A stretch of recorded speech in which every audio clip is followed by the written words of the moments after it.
Okay, thanks for joining today and welcome to today's webinar on Color iMatch 10, the new formulation standard.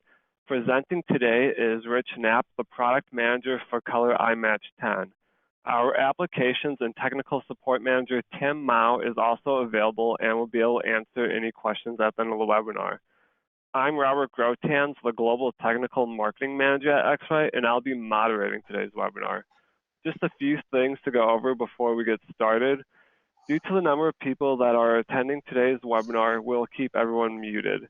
During the webinar, if you have questions, please use the questions function on the GoToWebinar panel. I will be monitoring the questions, and at the end of the webinar, we'll have time for a short Q&A session. Finally, this webinar will be recorded, and you'll receive a link so that you can review the webinar at your convenience. So with that, I will turn it over to Rich to kick things off.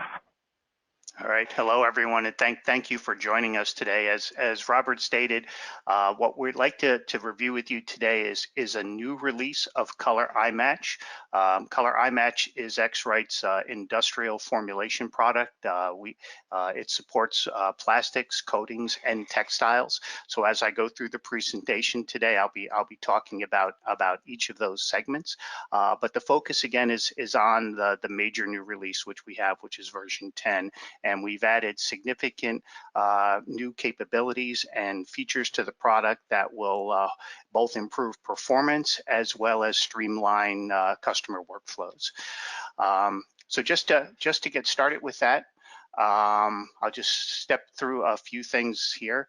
Is that what we're looking to do is to improve our color matching performance in all of the segments that I described. So for us, this would be meaning better matches with fewer corrections. We want to improve process efficiencies. And we also want to enhance and optimize legacy data. And the ability to optimize and enhance that legacy data is something that we'll talk about much more as we go through the presentation. But our objective, with this is that with these capabilities, what we want to be able to do in the plastic space is that we will have best-in-class first match and correction performance. And for plastics, that's both opaque or translucent, and for coatings, it could either be fully opaque or non-opaque, but best-in-class first match and correction performance. We're putting in better data preparation and assessment tools, and this ties into the optimizing the legacy data. We've added in rules-based formulation, which is the ability to kind of give you more control over how the formulation proceeds and the settings and interactions with the colorants that you have, as well as tying that into our queuing capabilities. And we've added in the ability to kind of dynamically evaluate achievability. So again, before you start the process of trying to formulate, you can determine is the color achievable or not with your current colorants and settings.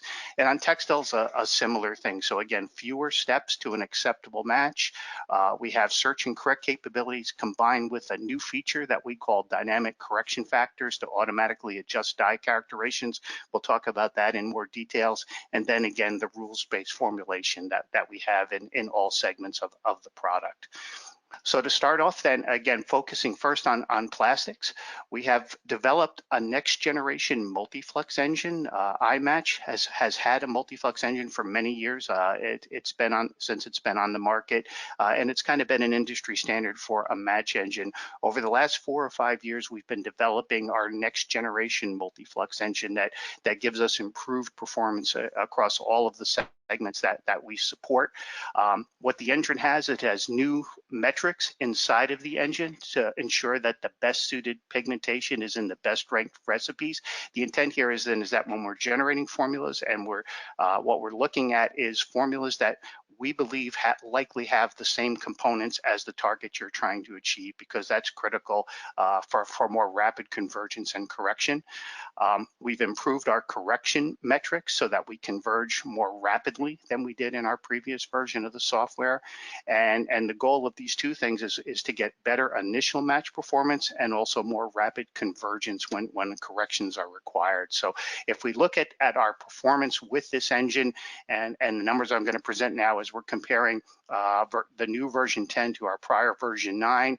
Again, our performance after one correction is that we're getting twice as many formulas meeting specification, and we're getting much lower average delta E's and far fewer outlier formulas. So again, in terms of plastics and looking at performance after first correction, the new engine is outperforming our old engines significantly, and we're getting much more rapid convergence to an acceptable match.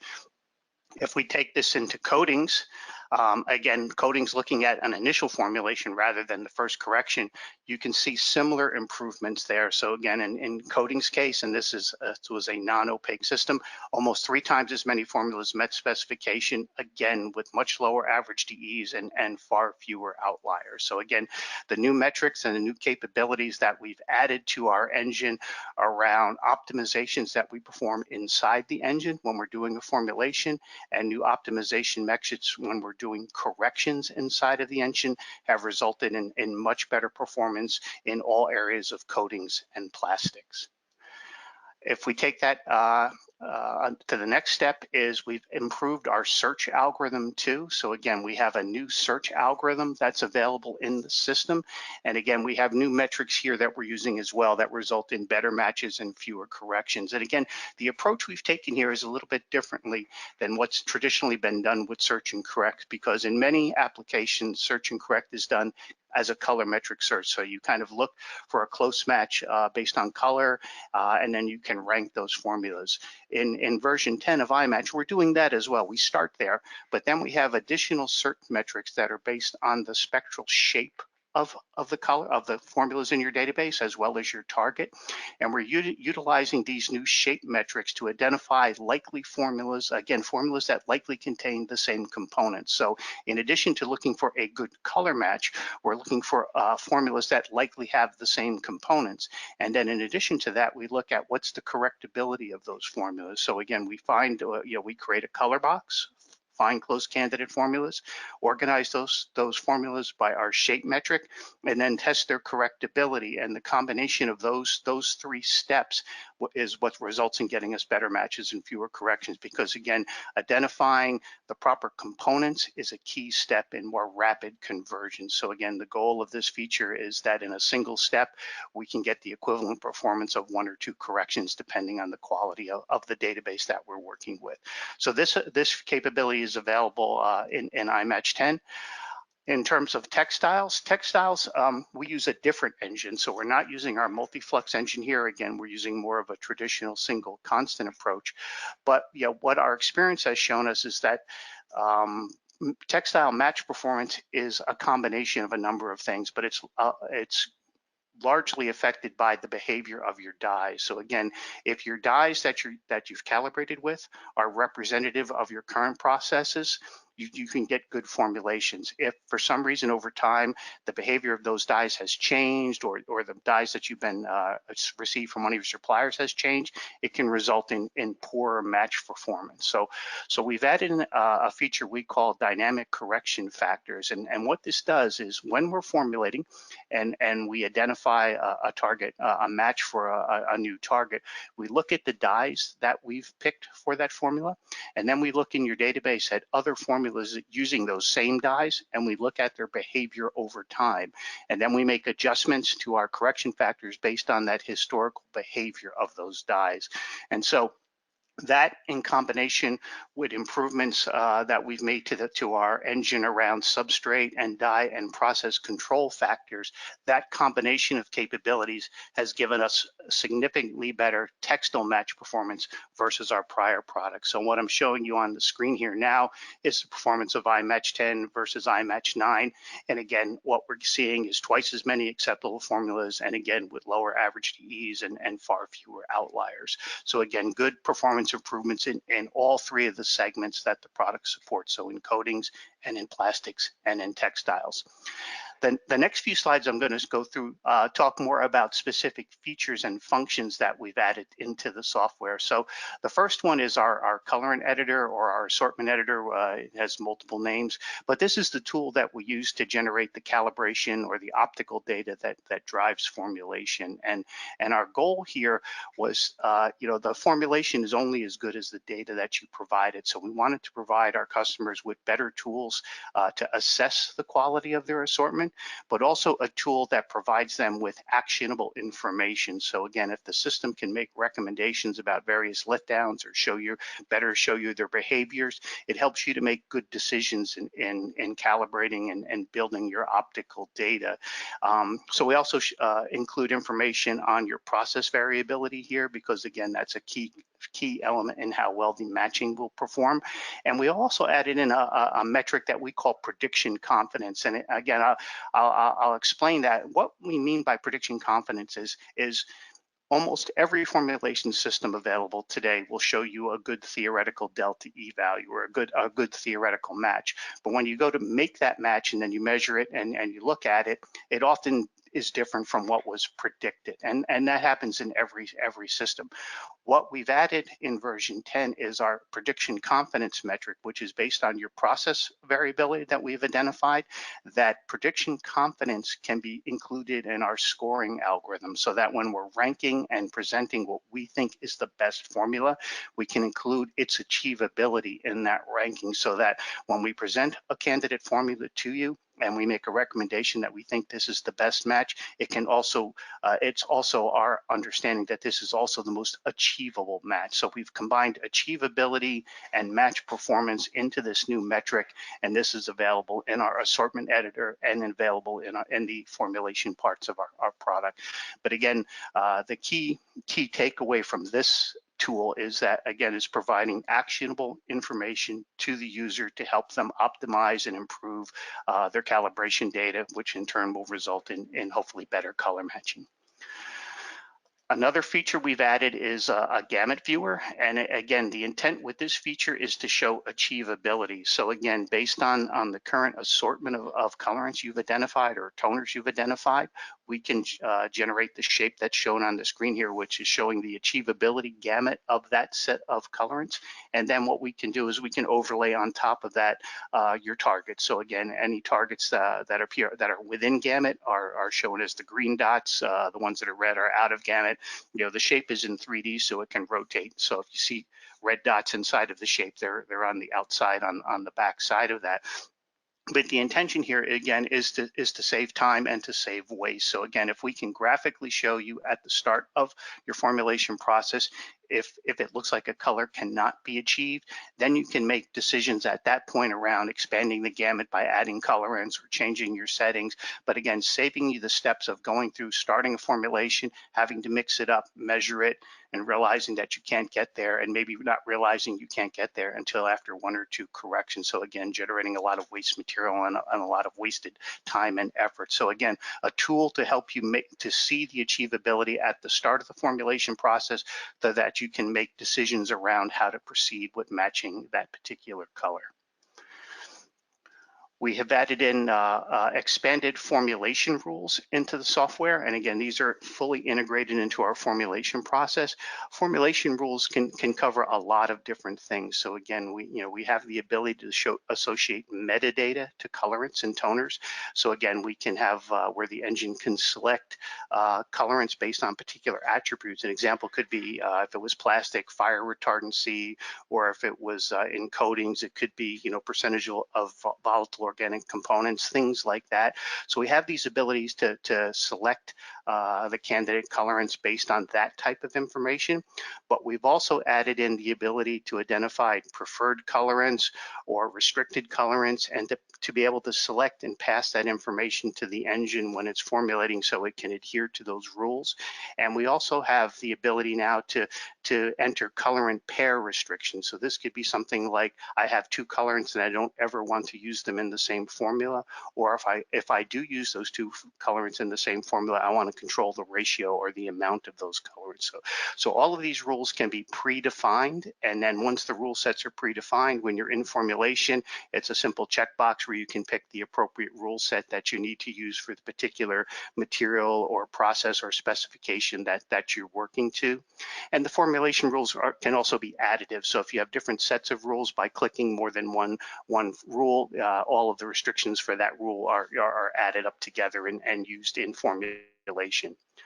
The formulation rules are also then integrated into our queued formulations. So we have the ability to queue multiple formulations.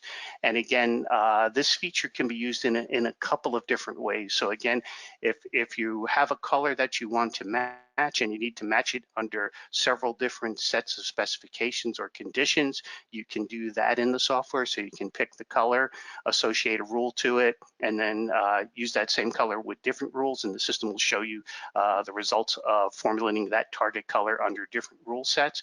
Or if you're formulating large amounts of colors where maybe you're trying to generate a fan deck or something like that, and you want to cycle through different sets of formulation rules with all the colors you're matching, we can have that capability too. So we can combine our integrated formulation rules with our batch formulation capability. We've added a directional adjustment for formulation. Again, the intent here is that customers have often told us they have variations between their lab and production processes, or they have variations just because of the nature of the material that they're working with. An example that we often see is someone, say, making like stucco, where there's a surface characteristic to it, a surface effect to it, so that when the material dries, it has kind of a 3D surface, and that 3D surface influences your perception of the color. So if you can quantify that type of behavior, or if you have known shifts between lab and production because of additives and things you're adding, we can take that information into account in our formulation process. So we can directionally adjust the formula, by LA or B at the point when you're formulating to compensate for these other shifts in color that may occur later in the production process. So this is available in version 10. We've significantly improved our batch recycle and waste work-off capabilities. So again, these two functions are related, but there's a little bit of a difference between them two. Batch recycle is essentially and I'll use a coatings example for this one, essentially would be if you had a can of material and it was off color and you want to add something to that, but maintaining the restrictions of the can or the size of the container that it's in, and try and move that color to match something else. And so that's what batch recycle does. Again, you can put in the quantity, you can put in the max add, and the system will formulate an add to what's in the can or into the container to get you a good color match. Again, this is done with just a single measurement of the batch. So whatever that waste material is, you measure it once, and then you pass that information to the software, and it'll generate a new formula for that. Waste work-off, again, best way to illustrate that may be a plastics example. If I was a master batcher with a large amount of like regrind material where I have a large quantity of waste material and I want to work that off over multiple formulations, we have the ability where we can measure that waste material once, incorporate it as kind of like a colorant or a toner, but it's identified as a waste. And then if you would tell the system you want to use that waste, it'll track how much of the material you have, it'll track your batch size, and then you can consume and work off that waste material over multiple formulations. But again, the importance of this feature, again, is it's saving of time, and it's also has an environmental factor, because again, the cost and the problems associated with disposing of waste material are increasing, and this tool is an effort to help with that. So again, being able to utilize as much of your waste material as possible saves you time and money, but it also has an impact on our environment.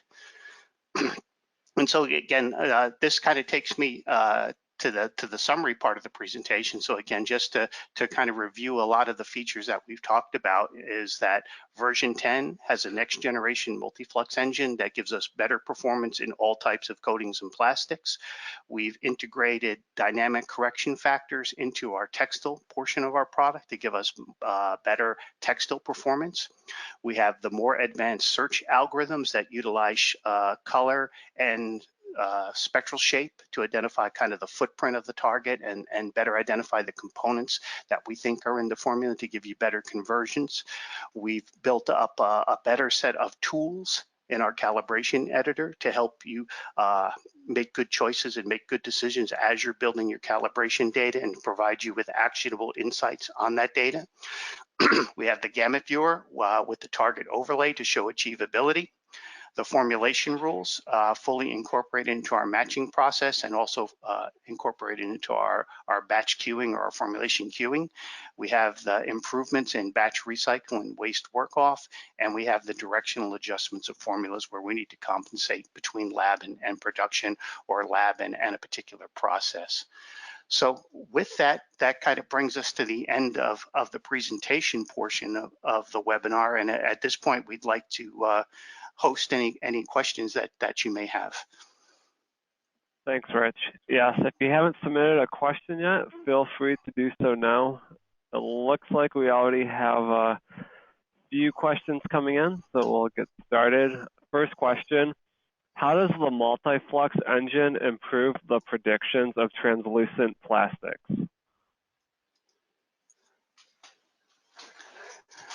I think there, again, there's a couple of things there. Again, is with translucent plastics, the way the software works is we have different measurement modes. So we can measure, for plastics, we can measure reflectance only, overlight over dark, reflectance transmission, or transmission only. So again, in terms of translucency, it starts with the measurement. So we measure, again, if we're trying to control translucency, we'd probably be reflectance transmission measurement. So again, we start with that measurement point. But then within the engine itself, again, comparing version 10 to version 9, we have these additional optimizations that are really utilizing the shape of the curves and the shapes of the colorants to better identify candidate components and incorporating that in our formulation process, as well as new optimization metrics that we've developed that give us more rapid convergence. Tim, do you want to add anything to what I said? No, I think you're right on, Rich. I mean, obviously the ability in a translucent situation to be able to measure the sample or the standard in both a reflectance and a transmission and apply those new metrics to the data coming from both sets of data essentially that we've measured in this new engine is what's going to drive us to matching not only the color but also matching that opacity or translucency that you've got in the standard that you're trying to achieve.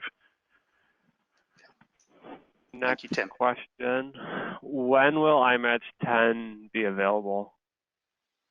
Our release date is mid-May. We're targeting May 13th, but mid-May is our release target. How do you measure waste? Do you need to know what pigments are in the waste? First part of the question, how do we measure them? We just measure them with, depending on what type of instrument you have. We do not need to know what is in them. The system will automatically generate what it thinks is the formula for that, and then use that for correction. So again, you don't have to tell the system what you think is in the waste. Tim, I think maybe you can add to that too. Yeah, so I mean, the measurement is of course going to be measured the same way you've measured everything else, all right? And then as Rich said, we're internally generating a formula, right, to kind of understand and predict what's in there based on its spectral shape. And so we use that information then, of course, when we're using it to formulate, we're able to kind of calibrate, if you will, that waste material like it's a colorant, and then use it like it's a colorant when we're doing formulations.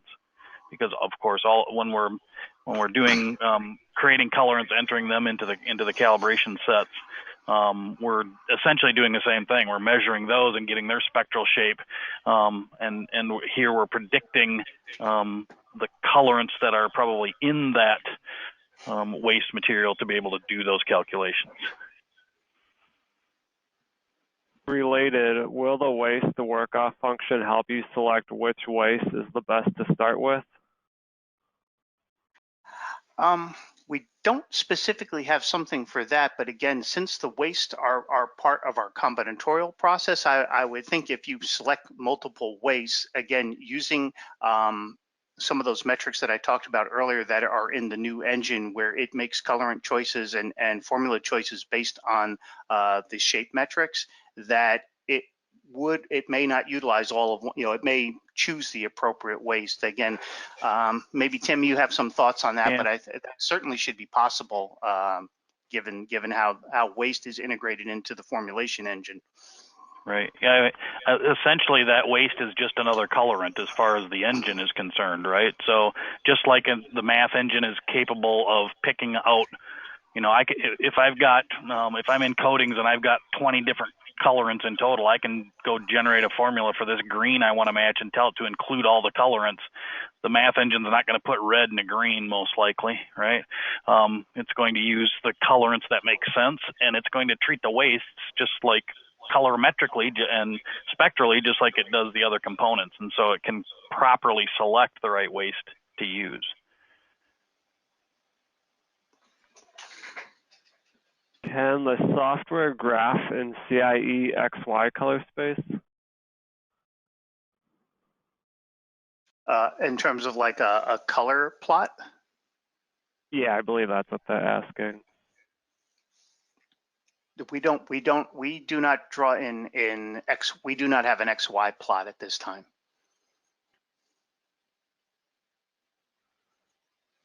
Can wood stains and effect coatings be formulated? Those are two interesting things. Wood stains, yes, that's something we have successfully color matched with our multiflux engine. In terms of effect, I think the issue there is what type of effect is it? So again, if it's an effect where it would require something like a multi-angle instrument to measure, like automotive coatings, the answer there is no. That's a different product that we're developing.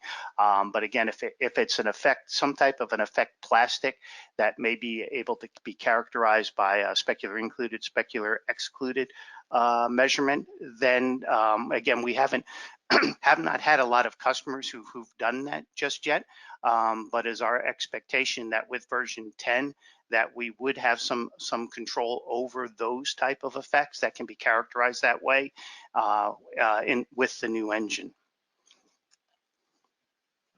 We have time for a couple more questions. How many mixes are needed to characterize a single pigment?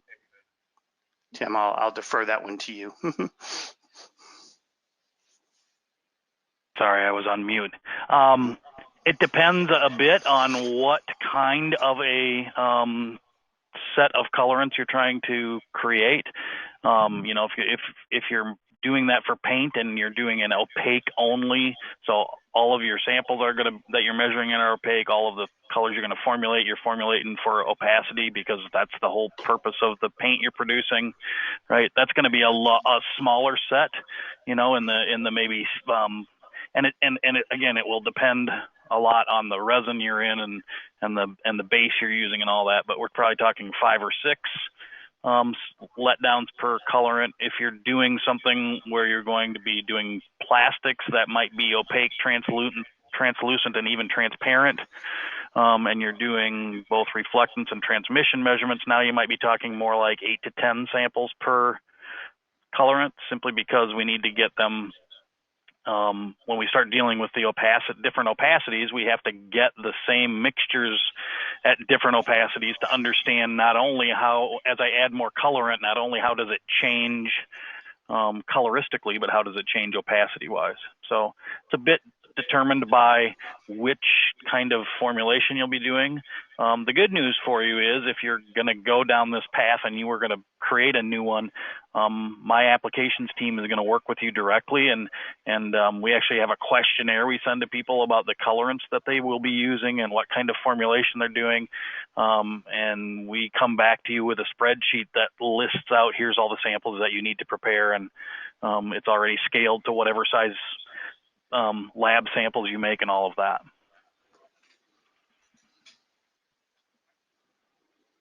We're actually out of time for any more questions. If we didn't get to your question, we will follow up with you, and one of our tech support people can help answer your question.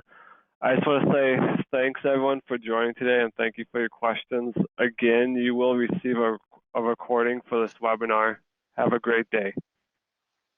Thank you, everyone.